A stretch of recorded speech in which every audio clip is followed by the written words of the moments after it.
Today we're going to talk about possessions. And no, I'm not going to talk about possessiveness. I'm going to talk about possessions. I'm going to talk about rights to possessions. Because some people who are technically grown do not get it at all. And I need to clarify a couple of things. You've heard me speaking in regards to familiar rank. You've heard me speak in regards to ungrateful parents, ungrateful children, ungrateful spouses.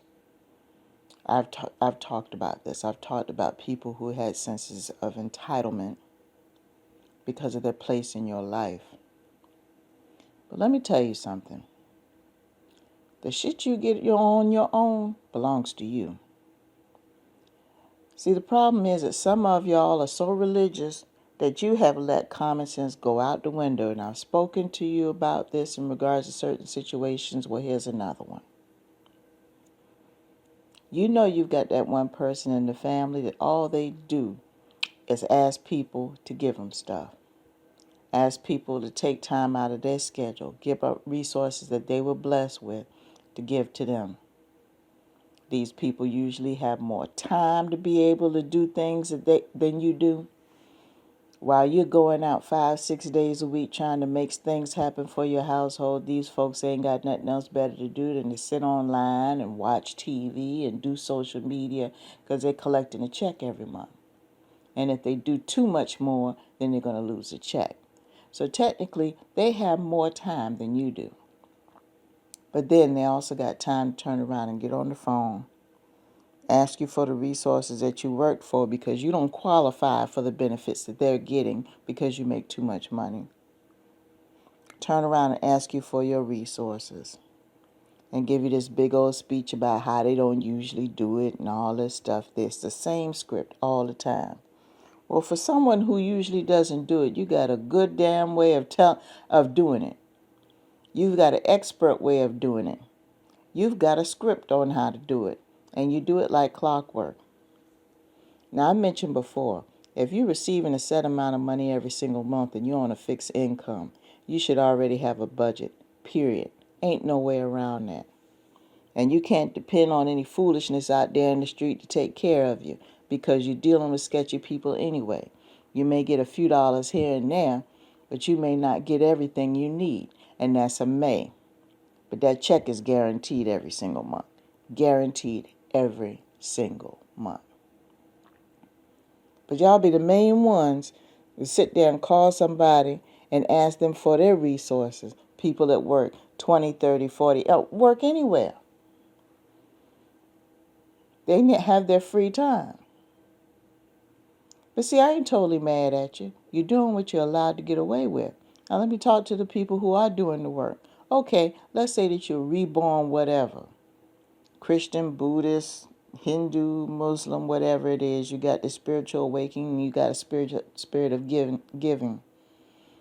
There's nothing wrong with a spirit of giving, but you also giving wisdom. So apparently some of y'all must have thought that this was a choice. So you decided to choose the giving and leave the wisdom. Now back before you even had gotten saved or whatever, you wouldn't even thought about doing it. You would have seen this a mile away.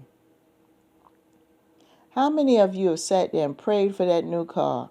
You sat up there and you put money in that old clunker for about 2 years while you worked hard, you did overtime, you invested in the 401k, you corrected your credit, you put some money in your savings account, you worked a little gig on the side, so you've been hustling for about 6 days a week, at least 8 to 10 hours a day between your regular job and your gig for about 2-3 years so you could save up money for this new car. You turn around and you get the new car. Nothing wrong with that. But the first thing y'all crazy behinds do, you either do one or two things. Either one, you turn around and you give away the money that you're supposed to use to put into the car to somebody that ain't doing shit with their life. Or even worse, you turn around and let people just get behind the wheel of it. You work for 2-3 years to get this new car and you letting anything and everybody take the keys to your car. Now, when something bad happened, you turn around and want to say it's the devil. Now, when you first got the car, you sat there and said it was the Lord, Allah, Jehovah, Yahweh. You said it was your creator. You sat there and you gave all the praises and talk about how blessed you are. You got it. Okay. Now, the minute you get that blessing, it's your job to take care of that blessing and protect that blessing. But the first thing you do, because part of you really wants to show off, tell the truth, you turn around, you handing the keys to anything and everybody. You handing it to that daughter that done wrecked up about 2, 3 different cars and got a messed up traffic record and one step from going to jail. You give it to that drug addicted cousin of yours, and you know for a fact that all they're going to do is they're going to go do runs. If they're not selling, they're going to go pick up stuff. And if they get picked up in that car, the car's going to wind up impounded. Or you give it to that elderly relative of yours that you know for a fact needs cataract surgery, or they have problems, they have a muscular disorder, and they ain't got no business driving. They should have their license taken away from them. But the whole family's in denial about the fact that this person is not capable of doing anything, so they won't turn around and take the license away from them. You're sitting up here giving the keys to people who did not have a vested interest in you getting this. This is what I go back to saying. This is what I'm trying to say. If you're going to get on your knees and you're going to beg for something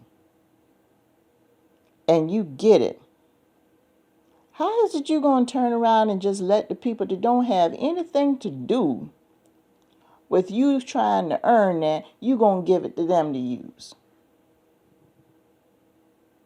I'm taking a second on this. I'll say it again. You spent God knows how long praying for that house, praying for that car, praying for that boat, praying for that vacation and everything else. You finally get it. You bust into church, temple, and mosque doors open, praising your creator for it and everything. But you don't even have it 5 minutes, and the first thing you want to do is give up the keys, give up a room, give up the money, give up a seat on the airplane, give up a train ticket, give up a... You've been wanting that house for 10 years. You sat there for 10 years, you and your significant other that's made all kind of sacrifices, saved money, sold stuff, went to yard sales, sacrificed vacations and everything else, just so you can get up the money you need so you can have a mortgage that you could safely pay. You got money saved up for a rainy day and everything else. And the minute you get to keys to the house, the first thing you want to do is have this big ass party and have a whole bunch of people that don't know shit about you coming up in your house. And then when you go somewhere one day for work, you come back and you find out your house is cleaned out. That shit is your fault. Now, I told you the story before about the lady who was having parties all the time and she got cleaned out. Y'all got to realize this is real. There's nothing wrong with having a little party, or if you want to have a little housewarming party, that's fine. But make sure you invite people that you know that you know. And let them people that you know, don't be bringing no people that you know that you don't know. Can I bring? No, you can't bring nobody because I don't know that person. You could call it mean or whatever. No, you cannot. I invited you. Because I'm telling you, right before you know it, or better yet, you can have a house where you got that one extra room, and in some families that one extra room is like a castle. Because that's a signal to the other family members that ain't doing shit for themselves that they got somewhere to go. And when they come, they always struggling to get a ticket, or if they get a ticket, they struggling to get back home. Ain't nobody coming to see me unless they got a round trip ticket, period. And you only staying for a certain period of time, that's it. You want to pull yourself together and get your shit together and whatnot, that's something that you got to do. You need a few dollars every now and then, and I see that you're trying, that's fine. But if you ain't trying and you giving me the same story all the time, I got to cut you off, I got to leave you alone. Doesn't matter how much money I'm making. It's not your place to count my pockets. This is my blessing, and I'm going to keep it. And if that means you're going to be pissed off and mad at me because I didn't give you anything, that's too damn bad. But some of y'all that's sitting up here worshiping all the time, you done lost your senses. You ain't got sense enough to hold on what you got. You worried about somebody questioning your spirituality because you won't do for them. First of all, they ain't even got no connection, so who are they to say anything about you? But the thing is that, this business where you got too many grown folks in this world right now, every single week, every single month, it's the same story. 6 months from now, it's the same story. A year from now, it's the same story. It's the same problem all the doggone time. And they ain't getting tired of it because they always got somebody to lean on. You got to decide what to do with these people. And this includes family members. I'm not leaving them out because the main ones are trying to pull familiar rank. I'm your so-and-so. I'm your so-and-so. Well, good. Nice to meet you. I'm your so-and-so too, with the pockets that's got something in it. That's who I am. And because they're my pockets, I'm telling you no. So if all of a sudden I ain't your so-and-so no more, I guess I ain't your so-and-so no more. But I know this much, ain't nothing coming out of here no more for you. For the simple fact that you even said that, that tells me right then and there that you don't want me, you want what I got. Y'all got to use common sense, people. You got to use common sense. So don't be so desperate for somebody's approval and attention in your life where you giving away your blessings. You sit there and struggle. You do all the sweat and all the hard work, and you're going to turn around and get a blessing and give it away because you want somebody's approval. And then it's going to be somebody that ain't had nothing to do with you getting it. Nothing. Deserve to lose it. Yeah, cut that mess out. Met a man at the bank yesterday. Had to go in and handle some business, and line was kind of long. You know how it is when you talk to the person in front of you. Gentleman was trying to get some money to get his car fixed. Had the car for only about maybe a couple of months. Turned around and let his son use it. Son's record's jacked up, been in and out of jail, and he got traffic records out the yin yang. He go give the keys to his son. Son ride around all night long, don't call his daddy, tell him nothing about the car or anything. And then when he come back the next morning, he want to talk about something wrong with the engine blew out. What kind of driving were you doing? And now the man sitting up here in the bank standing in the line to try to get a little bit of money to try to get the car back on the ground. He had to take an Uber to the bank and got to take an Uber back home.